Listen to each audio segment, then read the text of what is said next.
Hi everyone, welcome to the third lesson for topic 4.5 Energy, Work and Power. In the previous lesson, we learned about two important concepts. So the first one is work. So we know that work is done by a force that able to travel an object with a certain distance. So first, to calculate the work done by a force, we use the formula of W equal to the force multiplied by the distance. Okay, so in the second lesson, we learned about energy. So there are two types of mechanical energy in our mechanics paper. So the first one is kinetic energy. So it's the energy that an object possesses because of its motion. So we have the formula of half mass multiplied by the velocity or the speed square. Okay.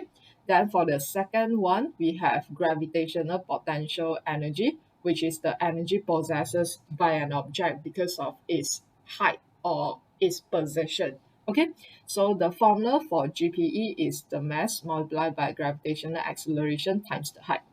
Okay, so we also mentioned that you will realize that for both formula for work and energy, when you try to calculate the outcome, right, you will realize that both of them are having the same unit, which is called as joules. Okay, so I describe it as work and energy is like the two sides of the same coin. So they are pretty similar, but then it's just that you are trying to look at the situation by having a different perspective. Okay, so for today's lesson, we are going to look at the part where what is the relationship between the energy and the work done. So it's called as the principle of work energy principle. Okay, then you will see that in this learning outcome, there are two parts. So the first one is the relationship for energy and work, which we will be discussing in today's lesson. Then the second part is the principle of conservation of energy. We're going to do that on Monday, okay, because it's going to be a little bit too long. Okay, so let's start with the introduction. Alright, so we are going to go through a simple process on how work energy principle is derived. So it's just a very simple one by using the Shubart formula and the Newton's second law of motion that we have learned previously.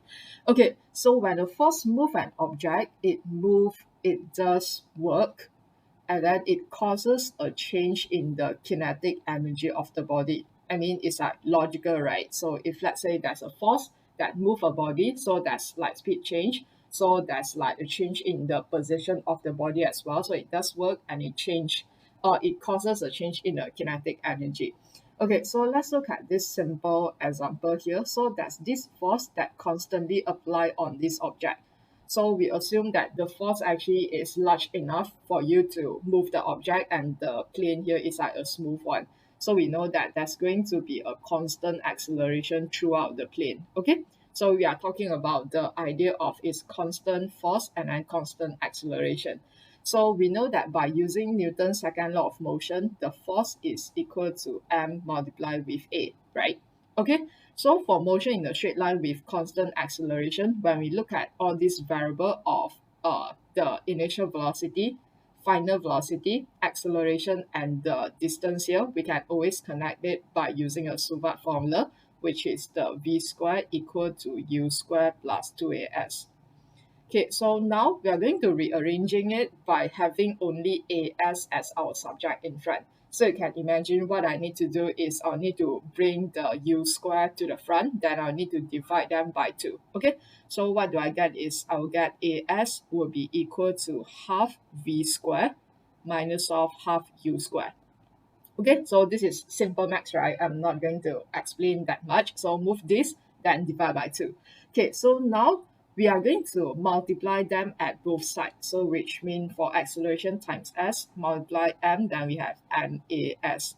So similarly for the two terms, so we have half mv square minus of half mu square. So you realize that now you are getting something that you are pretty familiar. So what is m times a? Is basically your force, right? So force multiply distance equal to half mv square minus half mu square. Okay, so recall from the second lesson, what do you remember about half mv square minus half mu square? So half mv square is like the formula for kinetic energy. So when you use the final to minus the initial, it's basically the change in your kinetic energy, right? We have this formula in our exercise and in our handout as well. okay, where what is Fs? So we try to assume that there's no change in direction happen, so S is like the distance. So we know that Fd, Fs is basically the work done. Okay, so you can see that this formula tells us how these two variables relate to each other. So which means if there's a force that does work on the body, so to increase the, what is that? Yeah, increase the speed, okay, then which means that the work done is the measure of the increase in the kinetic energy of the body. So you can see the work done is basically equal to the change in kinetic energy. So I try to write decrease and loss as well, because if let's say, normally we say, yeah, it's like the work done against, so it's going to decrease the speed, right? So if let's say the speed is decreased, then meaning the kinetic energy will be a loss, okay? Or in this place, if you want to write gain also, it's okay. So the work done is a measure of the gain of the kinetic energy. Okay, so that's why by looking at what we have derived here, so for any motion, remember the keyword here, any. Later I'm going to explain further after we do the first example. Okay, so work energy principle state that for any motion, the total work done, so like what we derived previously, so the total work done by all forces, okay, will be equal to the change in kinetic energy. Okay, so you realize that this thing is like super long, so that's why we're going to write in a much more simple form. So total work done by all force, so we are just going to write like total W. Okay, and then the change in kinetic energy, so we can use the symbol like the change in KE. Okay, so how do we normally find out the work done? Okay, so we actually did this in our lesson for work done as well. If you can recall, that's like one example in the handout and one question in the exercise, that the question asks you like giving you a situation that you need to find out the work done by each force. Then after that, you find the total, right? So it's what we are going to do here exactly. Okay, so the total work done is the sum of the work done. I hope that you still remember this word, by the forces. Okay, so by the forces, which mean that the forces is in the direction of motion and it's the forces that helping the motion, right? So the forces that speed up the motion. Okay, then we need to minus off the work done against the force, right? So against with a component in the direction opposing the motion. So the one that opposing the motion is just the forces that actually slow down the motion. Okay, so when we try to calculate the total work done, right, it must be include all the work done by all the forces. So which mean weight is considered a force as well. So it's not only the external force like you push it, you pull it, or the resistance force, it's also included the weight. Okay, so it includes all the forces that is not perpendicular to the direction of motion, because we know that if let's say it's perpendicular, is going to just contribute the zero force after you resolve it, right? So the idea is like, normally when we try to solve something like this, so when we try to solve the motion, so we are not going to use anything that's like the weight or the normal reaction, right? Because after we resolve, or the 90 degree is not going to contribute any forces in the vertical motion. So that's is the same idea that we are looking at it now. Okay, so we are going to look at one example, then after that I'll explain further on the part. Okay, so let's finish up this part. So the total work done is equal to the change in kinetic energy. So if let's say we are going to write it in a much more detailed way, then it will be is the work done by and minus the work done against, right? So the work done in the direction of the force, then minusing the opposite direction. The forces that opposing the motion, then it will be equal to. So you need to find your KE final, okay, and then minus off your KE initial. Okay, so now let's start with our example one. Okay, example one. So we start with a very simple situation for you to understand how this formula works first. Okay, and I want to use this example to actually explain some notes in further. Okay, so a boy uses a constant force of 250 to push a box. So let's try to draw the force diagram as well. So the boy uses constant force of 250, okay, to push the box. So don't worry if you are drawing your 250 here also doesn't matter. It's just the same thing, right? Make sure that it's go to the correct direction. That's it. Okay, so we have the weight of the box here is 200. Okay, so the box actually travel for a distance for 4 meter in a straight line across a horizontal floor. So that's why this is like 4 meter. So the box start from rest. So find the final speed of the box. Okay, so A, when the floor is smooth, so which means the 250 is the only force that in the direction of the horizontal direction. Okay, so normally we have this normal reaction as well. But you know that when you try to look at this, when we try to solve the question later, so you know the force of the weight and the normal reaction is not going to contribute anything to your this motion, right? So because they are just perpendicular to the direction of your motion. Okay, so A. So yeah, recall the formula just now. So we are going to use the total work done, then equal to the change in the kinetic energy. Okay, so the total work done here, what is it? So it's that's only one force, right? That along the direction, or it's like not perpendicular to the direction of your motion. So it's going to be your 250, and it's helping it to, it's a constant force that push it. So that's why it's 250 multiplied 4. Okay, equal to the change in kinetic energy. So half, and then the mass here is 20. Okay, so v square minus u square. So it's the same thing if let's say you want to do half mv square minus half mu square. So v square is what we want to find, and then minus u square, which is 0 square. Okay, so here we have 1000 equal to 10v square. So when you try to solve it, then we have v square equal to 100. And v, we are talking about the speed, so that's why it should be a positive number. So v is equal to 10 meter per second. Okay, so that's pretty much for part A. Okay, so now look at part B.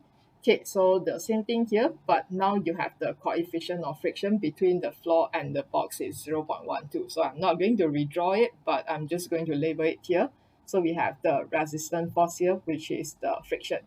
Okay, so now let's try to do the same thing as well, but it's just that for the total work done, you have something else.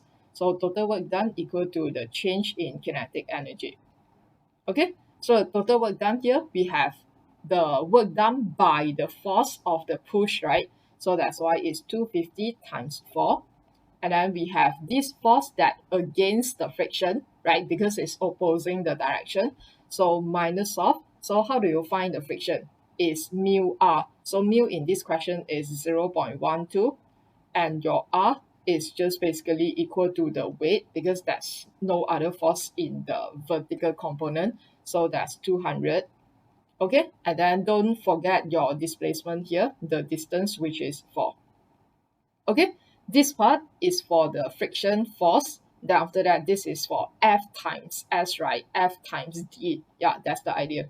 So equal to half, same thing, 20, and then V square minus 0 square.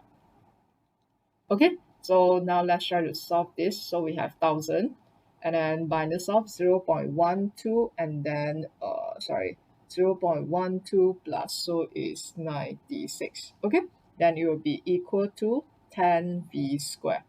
So when we solve it, then we have 10v square equal to 904, and that gives us v square is 90.4. So same thing, final speed, so we only take the magnitude.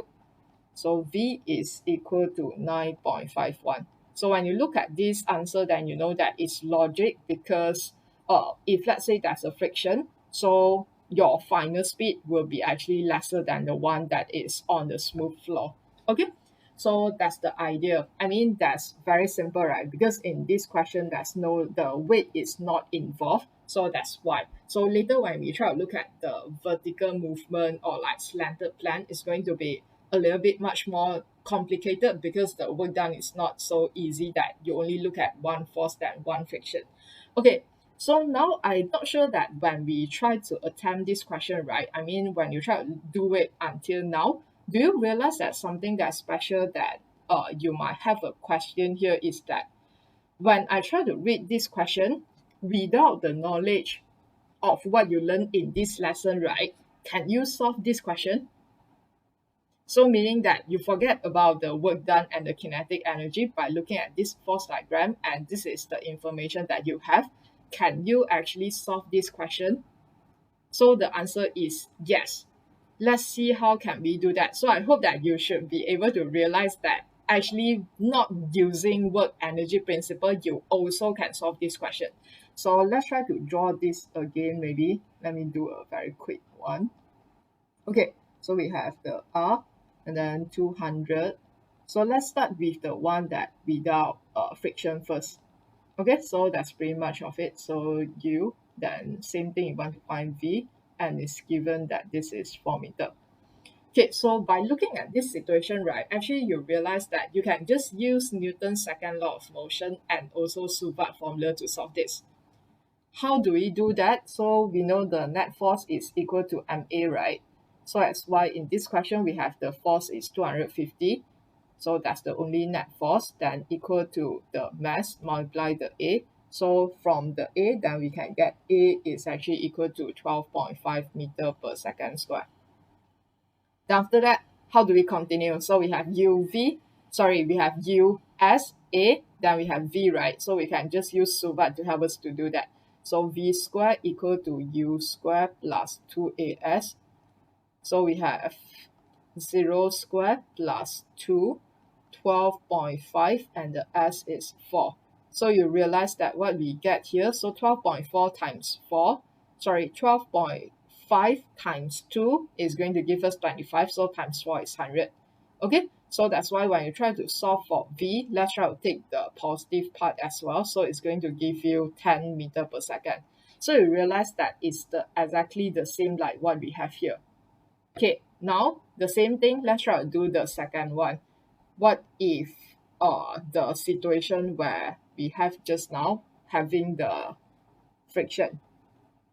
Okay, so our net force here is going to be 250, then minus off the friction, right? So the friction is mu r 0.12, the r is 200 also.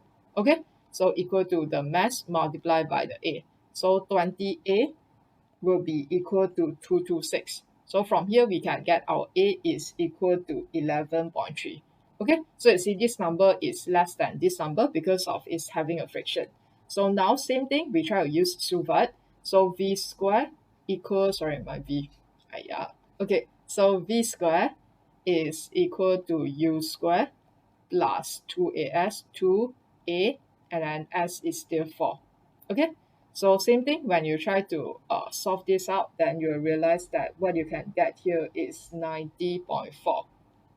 Okay, so we take the positive one. So V is also equal to 9.51 meter per second, which is the same with the previous one. Okay, so now the question comes. If let's say I can use Newton's second law of motion, I can use Shubart formula to help me to solve this question, why do I need work energy principle? Okay, so we'll try to look at the next part of the notes and I try to explain further on this. Okay, so yeah, let's move on to the next page.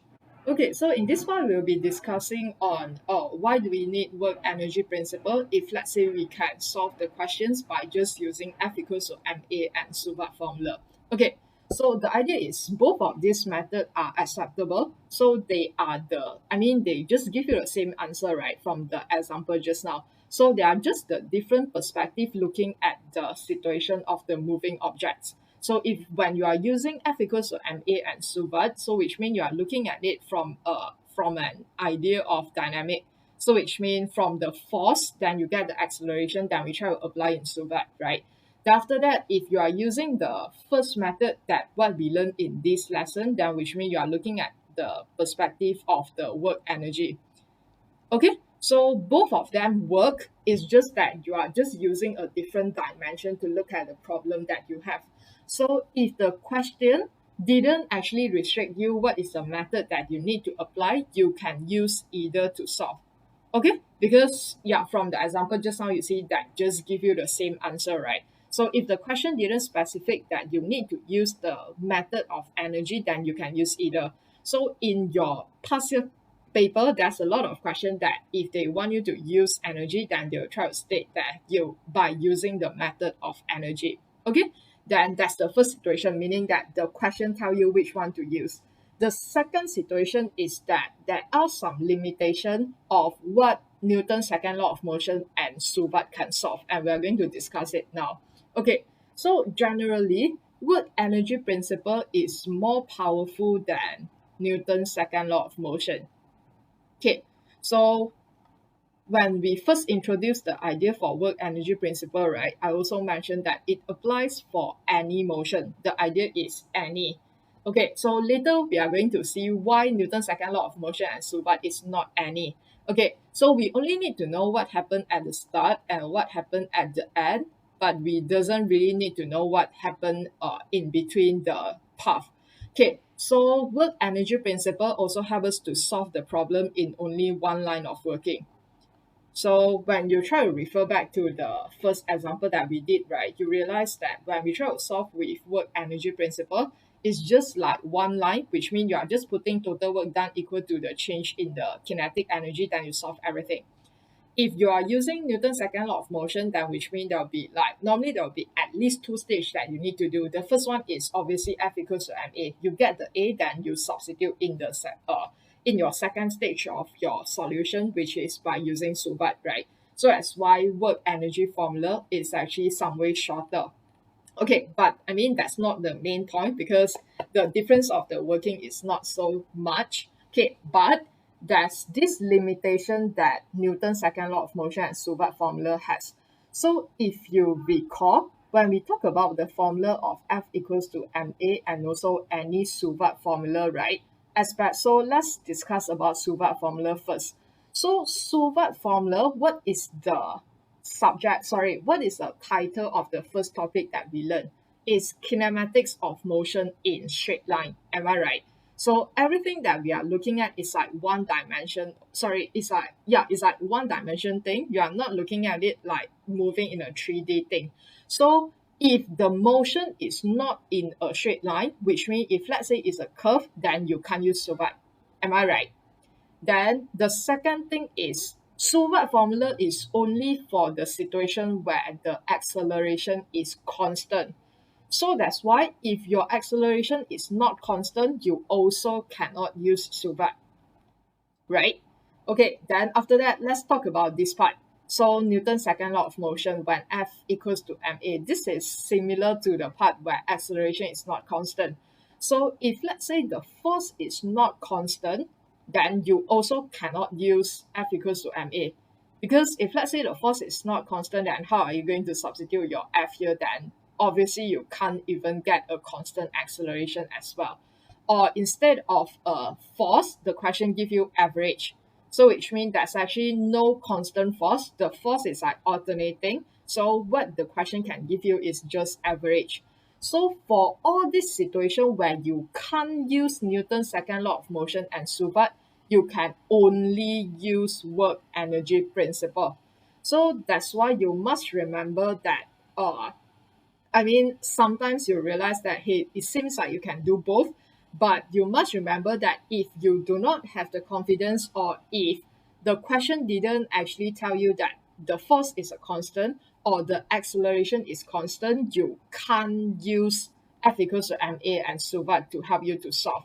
So instead, you should use work energy principle. And if let's say the situation given to you is like something that's like slope or it's a zigzag direction of motion, then obviously you can't use Subat here. Okay, so that's the idea of it. So I hope that you can understand because, oh yeah, and if let's say the question say that use the method of energy and at the end you're using Subat and F equals to ma, right? Then maybe out of the 5 marks or the 6 marks is going to give you like 2 marks. Okay, and if the question already stated that is let's say it's an average force, but you are using Subat or second law of motion, maybe in some of the case you are able to get the same answer, but then you won't be given the full marks because in that situation you shouldn't be using that because it didn't satisfy the situation or condition that we need for Newton's second law of motion and Subat formula.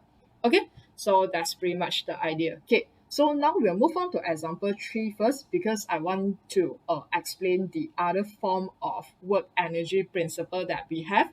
So I'm just putting example 2 here because there's like a lot of space here, but it's not enough for me to fit in example 3. So that's why for this one, it should be example 3 and that one is example 2. Okay, so let's move on to the next page first.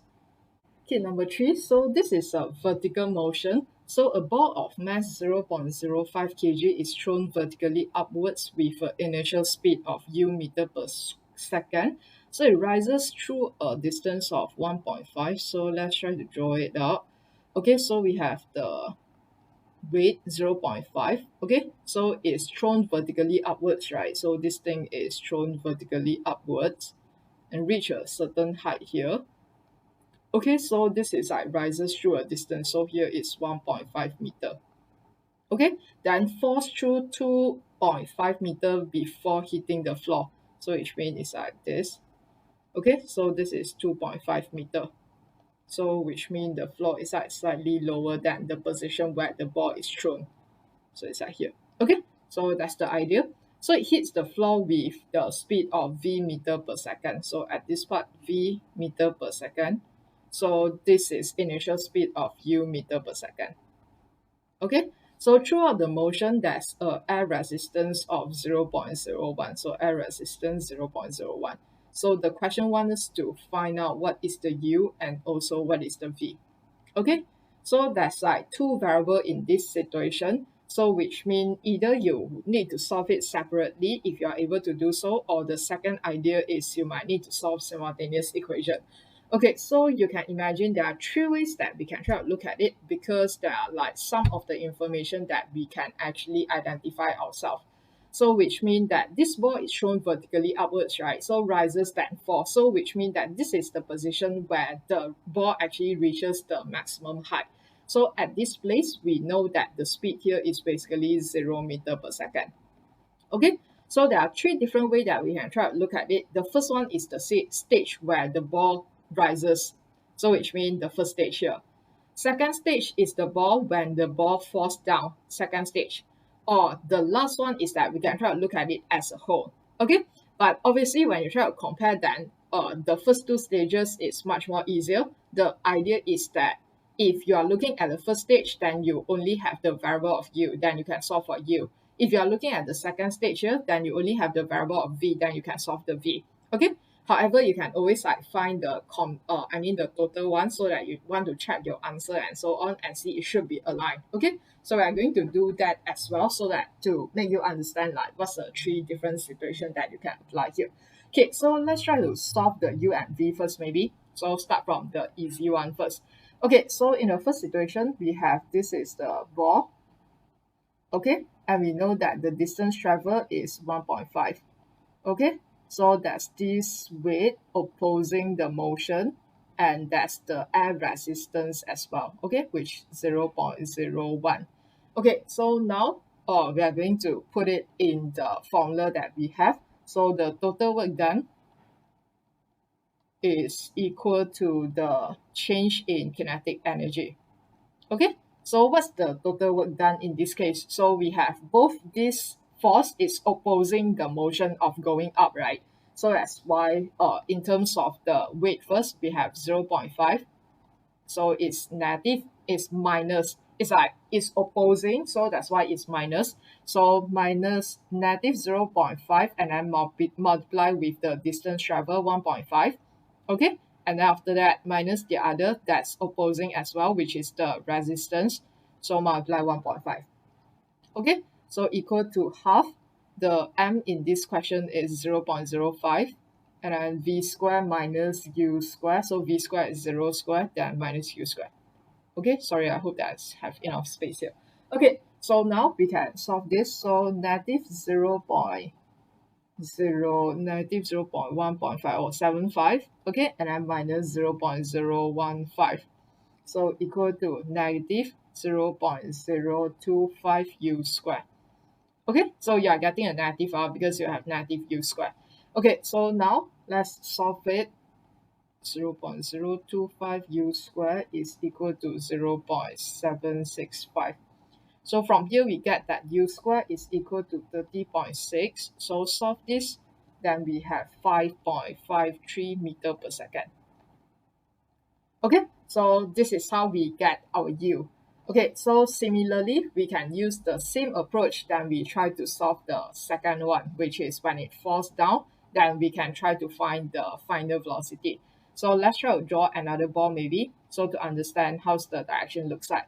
So the same thing, the direction that the thing move is at 2.5 until the end, right? 2.5 meter. So we have the resistance that against the motion, so is 0.01. Okay, so this resistance is the one that opposing, so it's not going to be constantly going down. So in this case, because the ball is moving down, so that's why the resistance should be going up. So in this case, but the weight is in the direction of the motion, right? So which is going to be 0.5 here. So same thing, the total work done equal to the change in kinetic energy. Okay, so the work done here is a bit different because sorry. So we have the 0.5 here in the direction of the motion. So 0.5 times the displacement, 2.5. Okay, minus of the work done opposing, right? The work done against. So we have 0.05 and then multiply 2.5. So same thing, the change in kinetic energy, half the m 0.05. Okay, so v square is what we want to find now, and u square is 0 now. Okay, because it drops, then this is the part where it start from.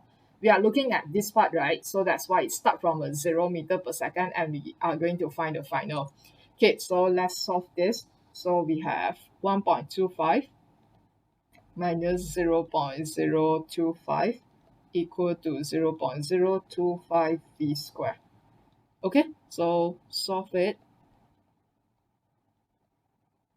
Equal to 1.225. So you can get v square equal to 49, which is going to be 7. Okay, so same thing, we only take the positive part because we are talking about the speed, so 7. Okay, so that's pretty much the idea. You already get the answer. Okay, so now I think it's good that we can try to do one for the whole stage. Then you understand how are you going to do it if you are looking at everything at one side. Okay, so which means that what happened here is that you need to do is just combine both of these cases. Okay, so we are going to redraw the thing. So maybe I'll draw it here again. So the first one that we have just now is, maybe I'll need more space. So let me try to see. Okay, I can do it here maybe. Okay, so we have this thing. So just now it's going down. So we have going up 1.5 meter. After that, the force 0.5 and then 0.01. Okay, then after that, the second one is this one. So 0.5 and then 0.01 and then 2.5. Okay, so you're just going to put everything together. So total work done will be equal to the change in the kinetic energy. So your change in your kinetic energy now is not referring to this one, and this one already. You are referring to the whole stage. So which means this is basically your u, this is basically your v. Okay, so but the total work done, you still need to take into consideration for everything. Okay, so for now, you see, although for the whole situation, right, there's the two same force that exert on this object, which is the gravity, the weight, and also the air resistance, which is 0.01. But you can never just combine them together, then it's like, so what do you think is like, for example, I can just combine like 1.5, 2.5, so that's why the total S here is like 1. Then after that, you are solving like, I don't know, like 0.5, then minus 0.01, things like that. Okay, so you must remember that when you are moving in a different direction, right, the work done by and the work done against is going to be different. So for example, when you are looking at the direction of going up, right, the weight become the work done against. But if you are looking at the direction where it falls down, then the work done become the force by gravity, will actually create the work done by the gravity. So that's why you need to look at it one by one for all the stages. Okay, so let's start with the first one first. So yeah, it's just the same thing like how we put in just now. So this is against. So we have negative 0.5 times 1.5. Okay, and then plus the second one, which is against as well. So same minus 0.01 and then 1.5. Okay, then we can continue for the second part. So we have plus, that is work done by, so which we have 0.5 and then multiply 2.5 and then minus of 0.01 and 2.5. Okay, so the total, the total change in the kinetic energy, it will be half then mv square minus u square, right? So v square, we already have it, so which is 0.05.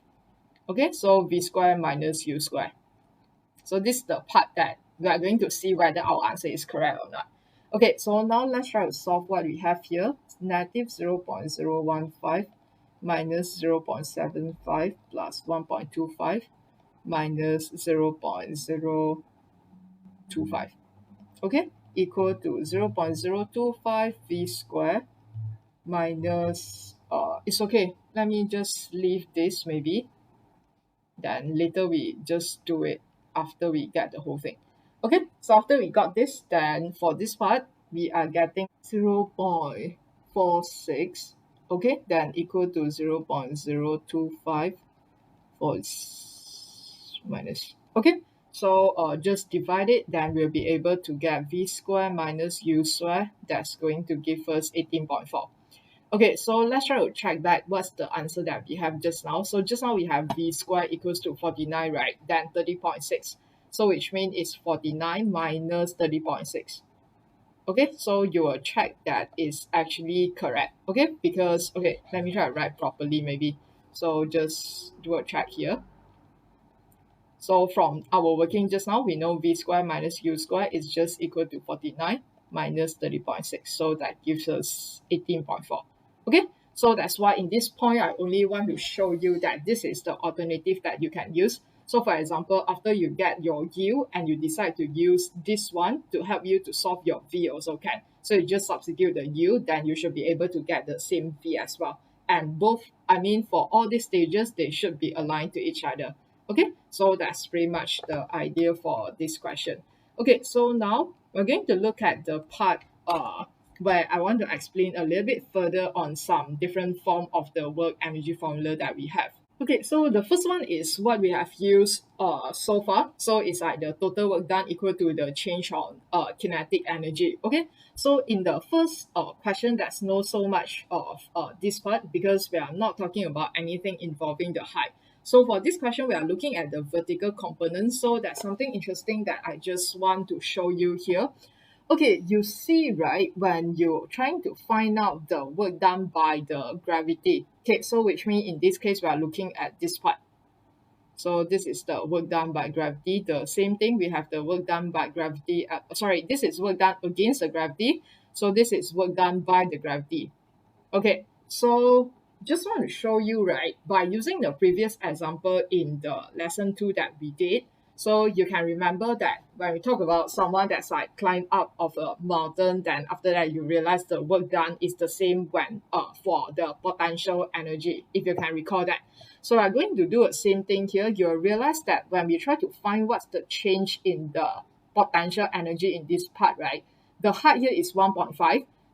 So the weight here is the weight here is 0.5. So when we solve for mgh, it's like 0.05 and then multiply 10 and then the height is just 1.5. So you can imagine that I will get like 0.75 as well. So this part is basically the change in your potential energy. So similarly for this part, so you realize that how do you find it drops down? So which means the height here, maybe it's like here to here. Okay, this will be a gain because you can imagine the height increase, right? So that's why this will be a gain. Okay, so but then you see this answer is negative. So don't worry about that. First, I'm going to explain that. So the same thing when I try to look at this. So this is the difference like when we try to compare to this position and this position, right? So when we are calculate the MGH, we know that it's going to be a loss because the position actually drops down. So that's why the change is supposed to be like 0.05 and then multiply 10 and then the distance is 2.5. Okay, but if let's say we try to treat this as 0, then this will be negative 2.5 lah. So when we try to solve it, then this is how we get negative 1.25. Okay, so what do you realize here is that the work done against, right, is basically going to, the work done against gravity is going to give you the increase in potential energy. Let me try to repeat my words up. When we say that the work done against the gravity is basically the same thing like how much it is increase in potential energy. That's correct, right? Because when you say the work done against the gravity is like going down, but then in terms of potential energy, it's actually by the position. So why the work done of gravity is negative is because of this thing is going up, right? So that's why when it's going up, you get a gain in your potential energy.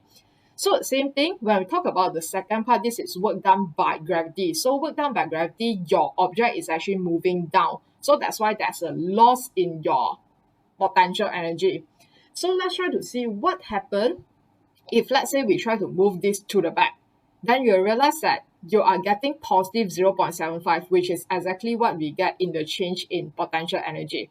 So the same thing over here. So you have negative 1.25 for your potential change in potential energy, right? So when I try to make this term to the back, then I'll get negative 1.25 as well. And that's the change in potential energy. So that's why we have the second form of work energy formula that sometimes you will see it in your marking key is that they are trying to use the total work, but they exclude the weight. So meaning that you are trying to find all the external force, but exclude the weight. So what do they do for the weight part? They just move it to the back and that become the change in potential energy. So like what I said, you are just going to get the same thing if let's say I didn't do this part, but at the end I put plus 0.75. Isn't it I get the same thing? It's just like negative 0.75, I bring it to the back. So the same thing here, if I didn't do this part, but I do the change in potential energy at the back, then I get negative 1.25. So it's just the same thing like I move 1.25 to the back, then it becomes negative. So this is the alternative of the work energy formula that you can use. So it's the work done by minus the work done against, but you exclude the weight in this case, then it's equal to the change in kinetic energy plus the change in potential energy. So I wouldn't say that which one is good, which one is, not good. The difference is that when you try to deal with something about the slanted plane, then which mean the thing that you need to find will be different for these two cases. So then it will be depends on your own preference, but the answer will be the same.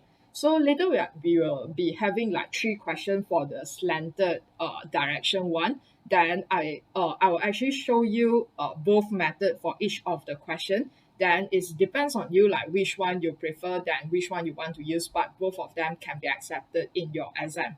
Okay, so that's pretty much the idea. So I hope that you can remember these two different form. Okay, so now we'll be go back to our example 2 just now. Okay, number 2, a particle of mass 4 kg is projected down a plane inclined at 30 degrees to the horizontal at a speed of 1 meter per second. Okay, so let's try to draw it. So we have the plane.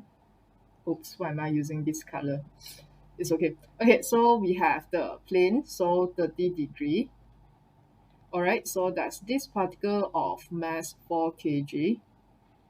Okay, so I hope that you are super familiar with this already. So this is like your R, then you can extend it, then this is your 30 degree. Okay, alright, so the starting speed of this particle is U equals to 1. So that's average resistance of 5 Newtons. So you see the word average resistance. So that's why you can't use Newton's second law of motion to help you to do this, okay? Because this resistance is not a constant one. So average resistance of 5. So it's at 5, okay? Because it's projected down, right? So find the speed of the particle when it has traveled 6 meters down the plane. So which means maybe it's somewhere here now, we're not sure. Okay, but the idea here is here to here is like 6 meters. So we are going to get what is the speed here. the V. Okay, so that's pretty much of it. Then we are going to use the work energy principle to help us to solve. Okay, so let's try to do that. So let's try to use the first thing that we use first. Then after that, I'll show you the second form that we just introduced just now. Okay, so the total work done is equal to the change in kinetic energy. Okay, so for this part, then your work done must include the work done by the weight as well. Okay, so in this question, then you can see that what's the work done. So you need to look at all the force that is not that's not perpendicular to your motion. So the one that perpendicular to your motion is the normal reaction only. So this is the part that is not calculating in your total work done. So then the other thing is you need to have the resistance, then you need to have the weight. Okay. So for this question, they didn't give you like, is there any constant push or what? So that's basically pretty much the two force that you have. Okay, so let's start with the first one. So the weight is the one that is along the motion. Am I right? Then you need to do some resolving. So it's going to be 40 and then sine 30. So multiply with the distance, which is 5.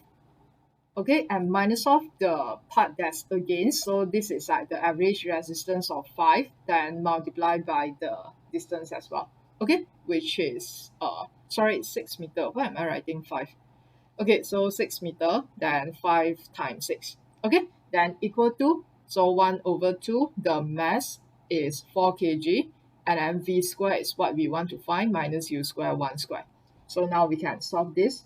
So sine 30 is like half, so 20 times 6, so which is 120, then minus 30, that is equal to 2V square minus 2. Okay, so 2V square is equal to 92 and V square is going to give us 46. So V is the speed, so we only take the positive part, so V is 6.78 meter per second. Okay, I think this is pretty simple, right? You'll realize that until the end, right, actually work energy principle is, I mean, some way easier than the F equals to MA and the super. It's like shorter lah, I would say. Okay, so now we'll be looking at the second thing that we learned. So if let's say I want to use the idea of total work done, excluded the weight, then equal to the change in the KE and the PE. Okay, so yeah, it's going to be easy as well, but it's just that because of you want to find the GPE, right? So this is why also you need to find the height. Okay, because which means that you okay, let me try to explain it in this way. You know that you are going to use MGH. So you have your mass, your gravitational acceleration, and your height, right? And we talk about height is like the vertical distance. So which means you need to know like what's the position from like this place until the plane here. Then you only can find the change in your potential energy, right? So that's the idea. So you can just try to just do it here first. Okay, so you can imagine that this is 30 and then this is 6 meter. So you want to find the height here. Okay, I guess it's not like very hard as well because you can imagine it's like a resolving as well. This is what you want to find. So that's why this is like 6 sine 30. Okay, but then if you think that it's a bit hard for you to imagine, then what you can try to do is just sokato lah. So sine 30 will be equal to the height, then divide by 6. So you see you get the same thing, which is 6 sine 30. Okay, so now we are going to put it in. So for the total work done, it's going to exclude the weight. So the only force is the 5. So that's why negative 5 times 6. Okay, equal to the change in KE is the same. So 1 over 2, 4, and then V square minus 1 square. Okay, so now this is the part for the change. So again, please recall and remember that when you calculate your GPE, you know the position. So this thing is sloping down. So that's why your GPE should be a negative number. So which means at this part is the part where your GPE is 0 that you try to set that your height is equal to 0 here.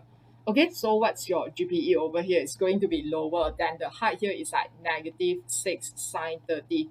Okay, so that's why when you try to solve this, then it will be your mass, your acceleration, gravitational acceleration, then it should be like 0 minus, right? Like your initial height minus your final your final height minus the initial height. So that's why this one minus this one. Or if you are treating 0 here, then it should be 0, then minus off your height 6 sine 30. So it's just going to be the same.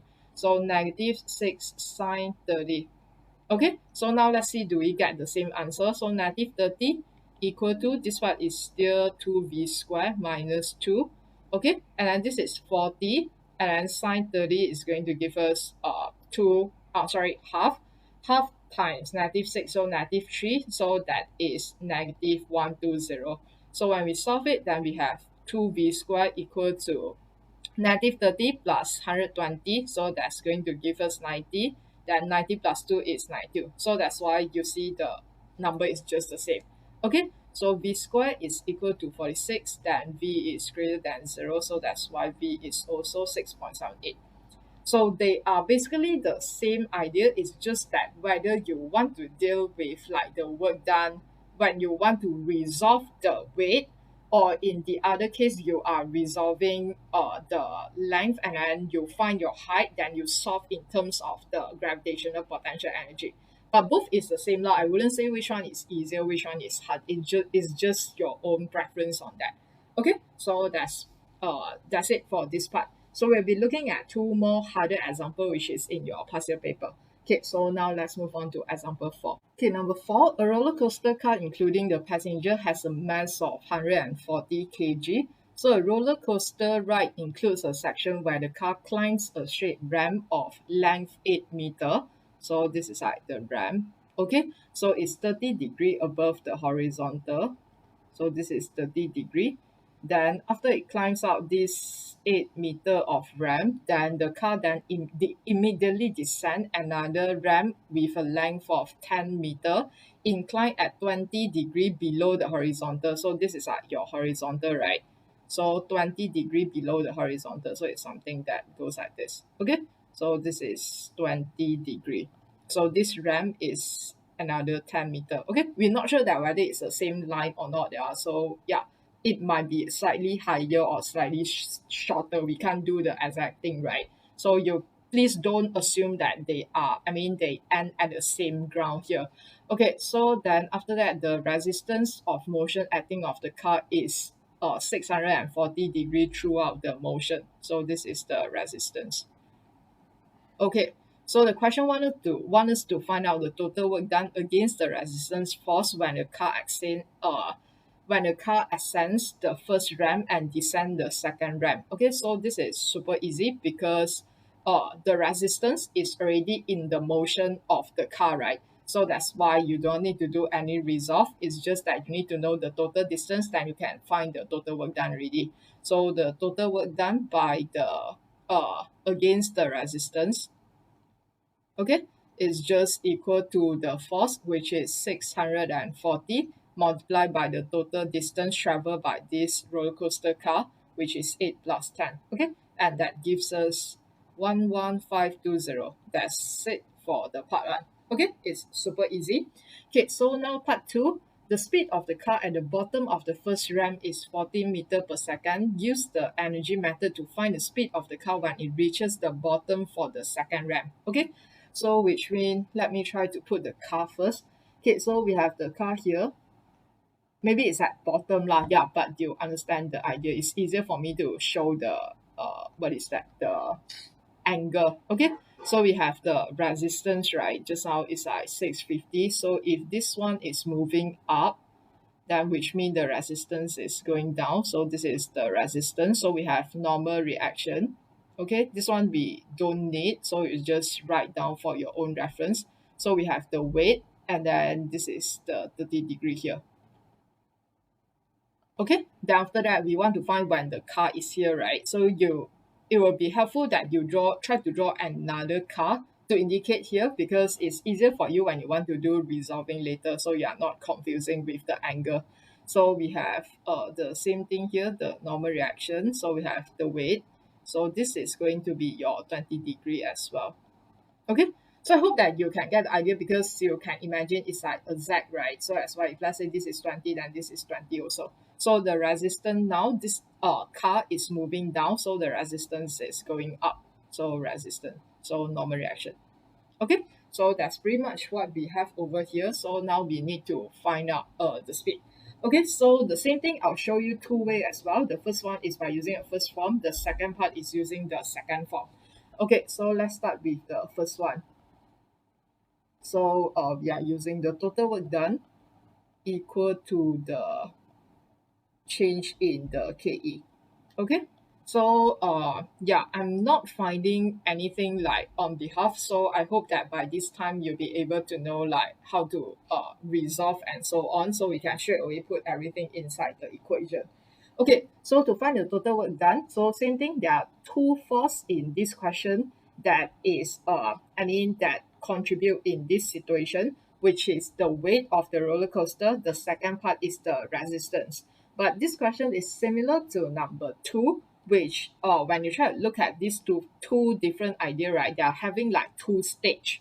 So which mean the resistance in this case is in the same direction with the weight, but for this part the resistance is in the opposite direction of the weight. So that's why we need to look at this as the first stage, this as the second stage, then we add them together. Okay, so let's try to look at the work done when it ascend the ramp first.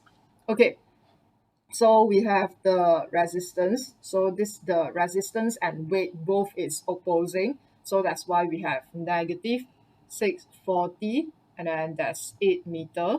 Okay, and then negative resolve. So this is what's the weight of the car is 840. So sorry, let me try to write out here lah, so it's easier later. Okay, so the weight is 8,400 and then we need to resolve this, right? So sine 30, okay, and the distance is the same, which is 8. Okay, so now let's look at this part. So the same thing, we have 2. So now this thing is moving down. So this is the work done by the gravity down. So it should be plus, and then the weight is still the same, and then is sine 20.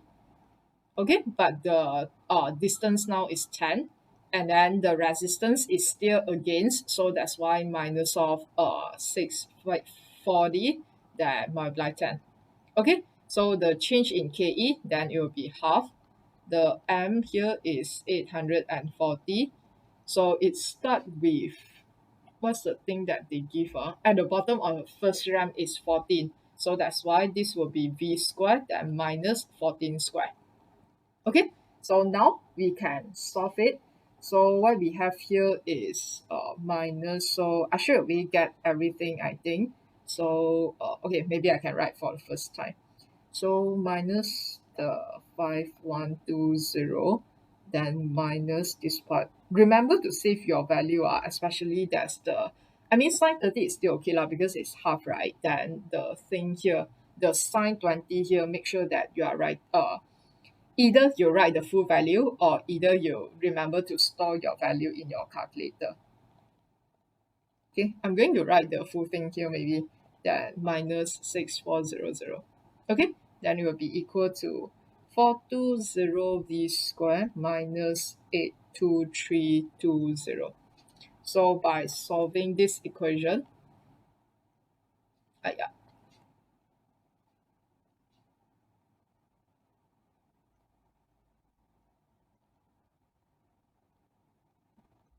yeah, you don't need to write so long lah. Yeah, just depends on you. Okay, so v squared equal to 156.96. Then v will be equal to 12.5 in 3 significant figure. Okay, so that's the idea of it. So yeah, then now let's try to look at the second form of equation. So if I were to use the total work done equal to the change in the KE and the change of the PE, then how should we do that? Okay, so part 2 as well, this is all. Okay, so now let's try to see what's the weight, what's the height that you need first, then it will be easier for us to solve that. So in this case, we might need to get what's the height when it's at the top here, right? So which means you imagine that it's going to be like this one. I need to get what is this. Okay, then I have the other slope here, which I'm not sure how long is this, then I want to get this. So this is my, okay, let us try to draw a triangle instead of this then. I mean, not to confuse you. Let's try to look at the first part first maybe. So we have, this is 8, okay, and then this is 30, right? So for us to find the height, okay, so same thing, the height here will be equal to 8 sine 30, okay, so 8 sine 30 is like half, so that gives us 4 meter. Then after that, let's look at the other part. We have 10 and then it's 20, so you can use the idea of a z here.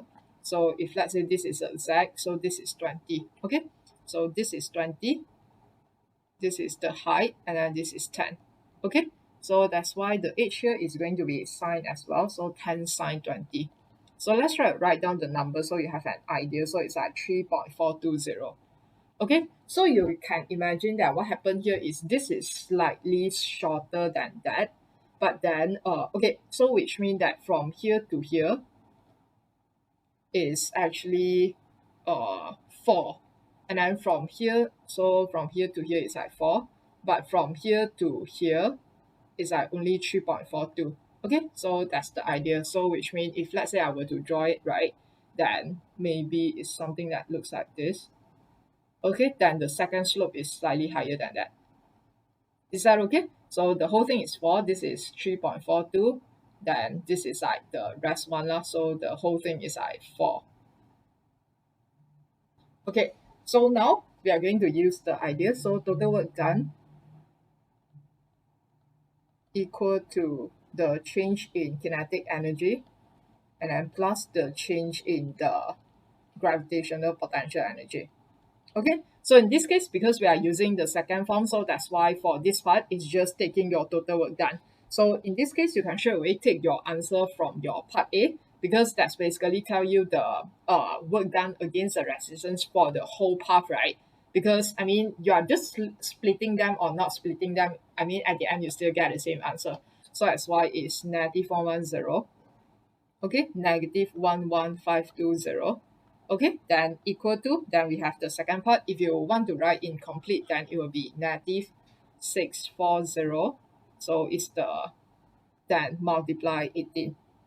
Okay, so this is how we do, like mean the force, right? The resistance force multiply the total distance. Okay, so now the change in KE is just the same.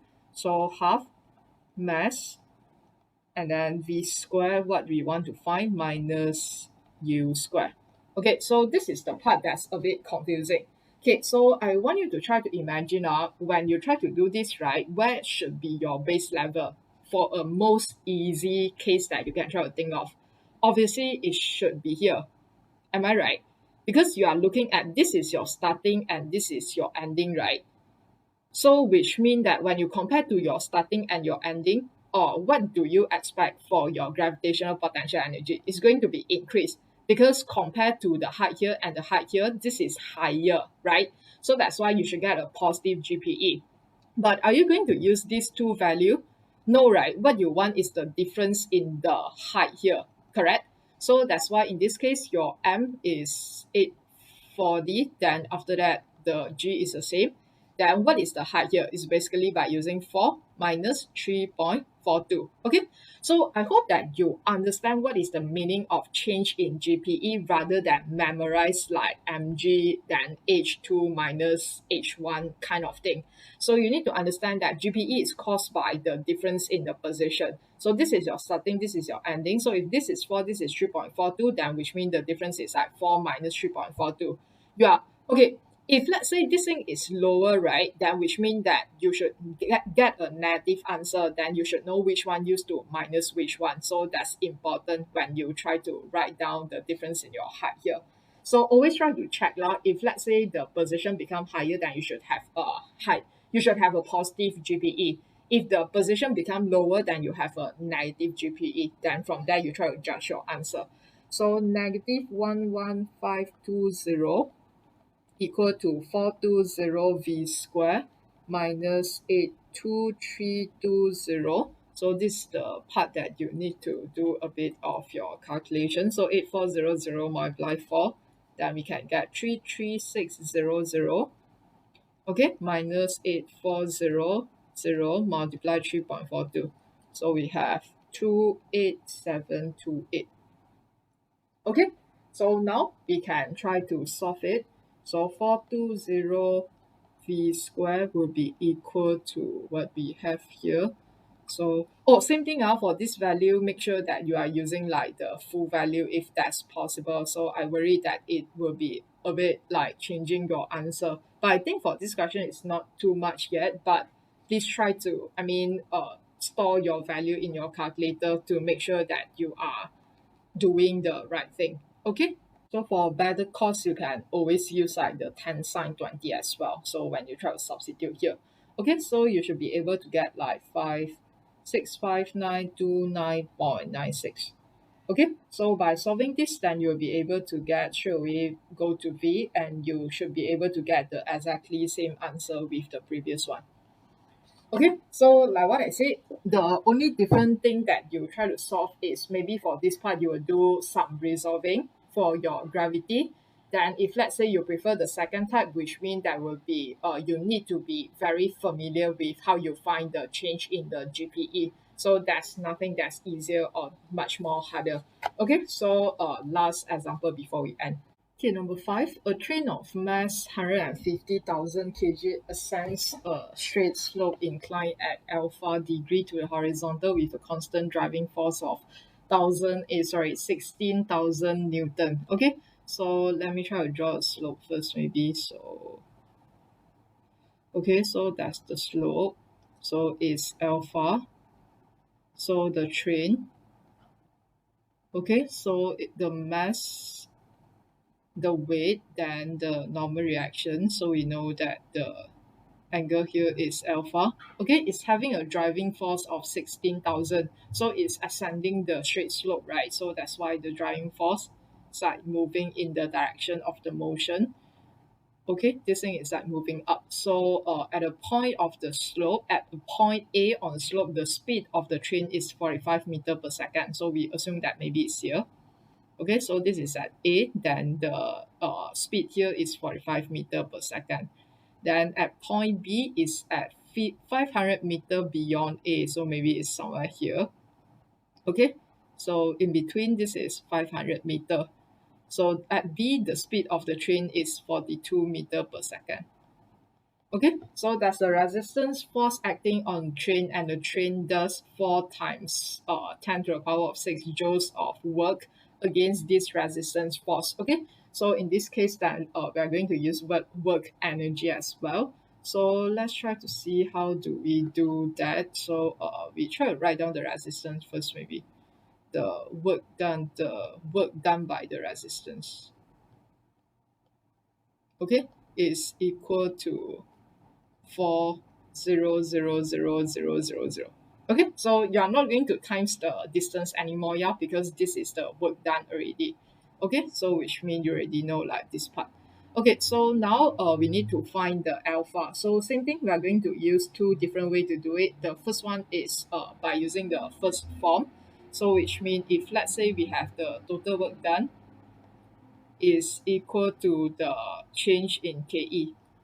Okay, so in this case, then there will be two things that you might need to consider. So, oh, sorry, one, two, three things. The first one is the driving force, second one is the weight, and the last one is the resistance. Okay, again, the normal reaction is perpendicular to the direction of your motion, so you do not need to count in that. Okay, so now let's try to look at these three things. So let's do the positive one first. The work done by the driving force is 16,000 and then multiply by 500 meter.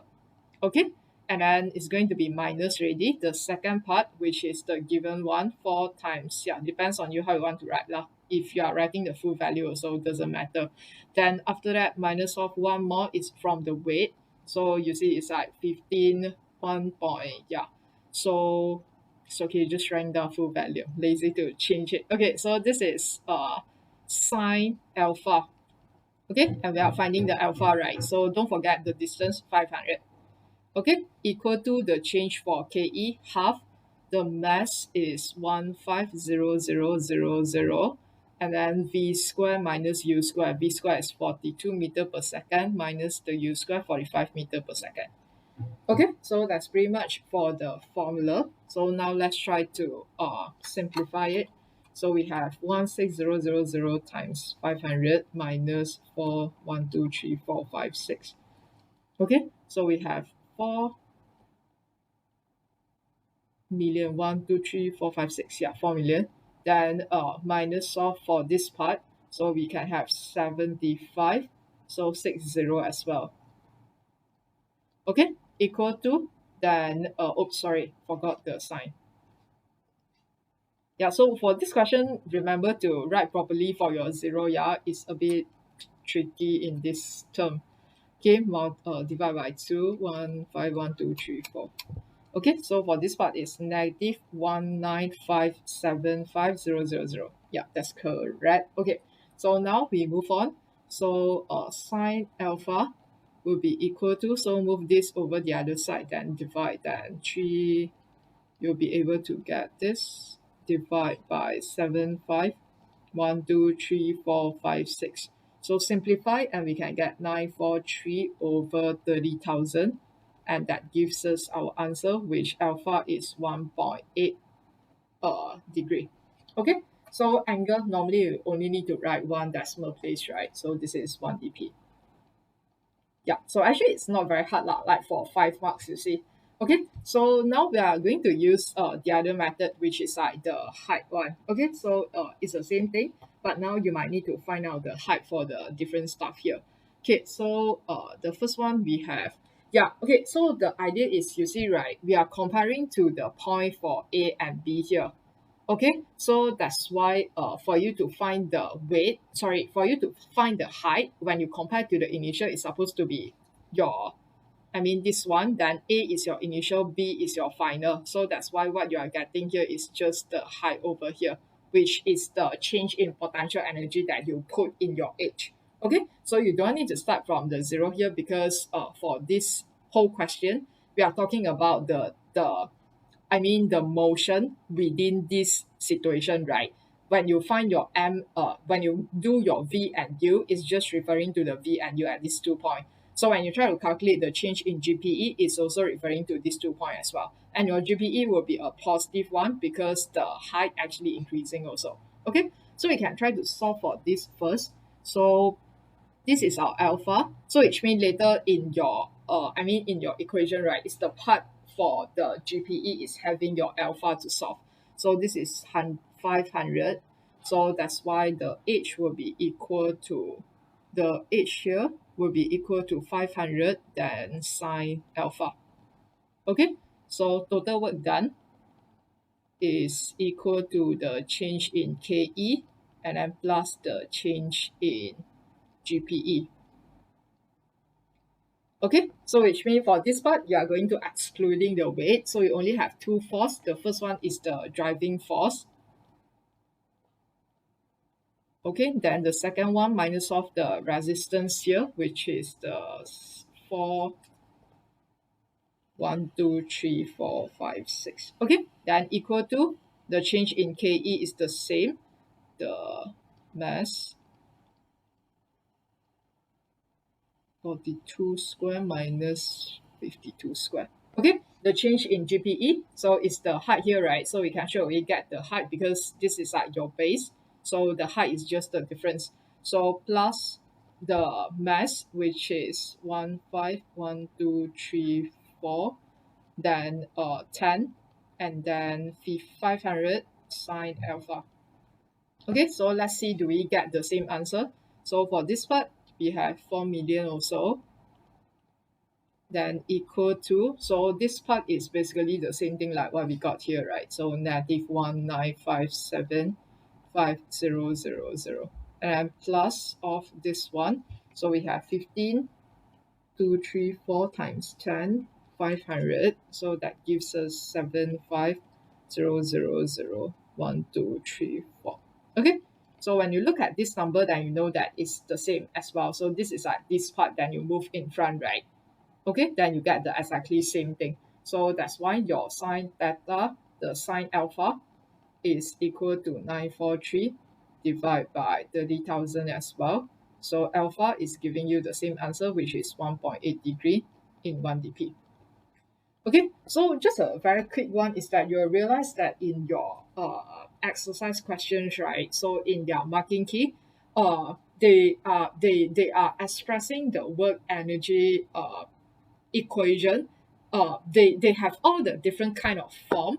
So it's not 100% that you must follow, like, I mean, how they write, like the loss of PE or the gain in KE and so on. So what is important here is that I mean, you get that when we say like a plus 3 minus 2 equal to 5 plus b, it's just the same thing when we try to rearrange it to like a minus 5 minus b equal to 2 minus 3 kind of thing.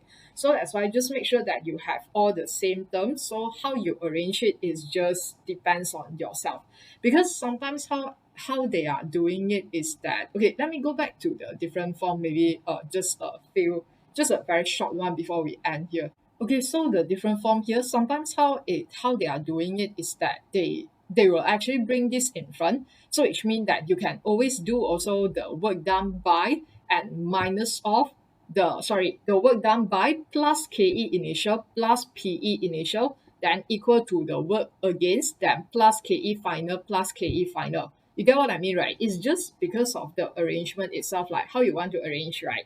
So I mean, at the end, you are still getting the same answer because the equation means the same thing. And what is important that you understand everything is actually come from the total work done equal to the change in KE. Then after that, they try to use like different derivation and I mean different idea on how you want to approach the question. Then they come out different arrangement of the different form. Okay, so that's why when you try to check, it's not necessary that you must follow their sequence, but what is important is that you get the exact same equation. Okay, so that's pretty much the idea. So yeah, for these two it's the same. So like what I say, depends on your own preference, then you make sure that you are familiar and you know how to use that. Okay, so that's pretty much for today's lesson. I'll see you on Monday. Okay, thank you.